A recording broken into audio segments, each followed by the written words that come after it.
હાલમાં ઇન્ટરનેશનલ માર્કેટમાં હીરાની માંગમાં વધી છે અને સુરતમાંથી પણ મોટા પ્રમાણમાં હીરા એક્સપોર્ટ થઈ રહ્યા છે। તેમ છતાં રત્ન કલાકારોના પગારમાં 25%થી વધુનો કાપ મુકાઈ રહ્યો હોય, જેને લઈ ડાયમંડ વર્કર યુનિયન ગુજરાત દ્વારા સુરત કલેક્ટરને આવેદનપત્ર આપવામાં આવ્યું હતું અને હીરા ઉદ્યોગમાં કામ કરતા રત્ન કલાકારોના પગારમાં વધારો કરાય તેવી માંગ કરવામાં આવી હતી અને મધ્યસ્થી કરવા સરકારને ટીમનું નિમણૂક કરવાની પણ માંગ કરવામાં આવી હતી। કોરોનાની મહામારી બાદ હાલમાં બજારો ધીરે ધીરે ખુલી રહ્યા છે અને બજારોમાં રોનક પણ જોવા મળી છે। ત્યારે ઇન્ટરનેશનલ માર્કેટમાં સુરતની ઓળખ સમા હીરાની માંગ રોજેરોજ વધી રહી છે। ઇન્ટરનેશનલ માર્કેટમાં હીરાની ડિમાન્ડ વધારે હોવા છતાં પણ હાલમાં સુરતના કારખાનેદારો દ્વારા રત્ન કલાકારોના પગારમાં 25થી 35% સુધીનો કાપ મૂકી દેવાયો છે, જેને લઈ હાલમાં કારમી મોંઘવારીમાં 2 ટકનો રોટલો રત્ન કલાકારો માટે ભારે થઈ ગયો તેમ લાગી રહ્યું છે।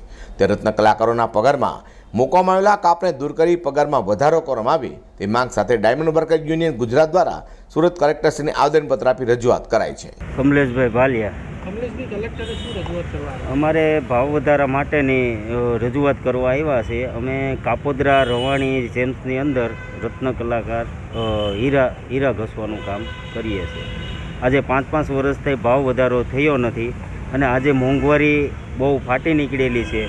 દૂધ, દહીં, છાશ, ઘર વખરીનો તમામ સામાન મોંઘો થઈ ગયો છે, એટલે અત્યારે ઘર ચલાવવું પણ મુશ્કેલ છે। એટલા માટે અમે સરકારશ્રીને અથવા તો કલેક્ટરશ્રીને આવેદનપત્ર આપવા માટે કલેક્ટર કચેરી ઉપર 20%ની માંગ સાથે પગાર વધારા સાથે અમે આવેદનપત્ર આપવા આવ્યા છે।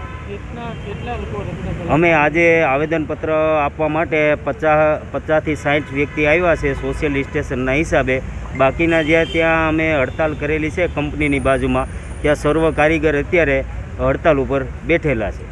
વધુમાં હીરા ઉદ્યોગમાં કામ કરતા રત્ન કલાકારોની પગાર વધારવાની માંગ વ્યાજબી છે, જેથી સરકાર દ્વારા આ મામલે ઉદ્યોગપતિઓ સાથે મળી કામદારો સાથે મધ્યસ્થી કરાય તેવી રજૂઆત કરવામાં આવી હતી।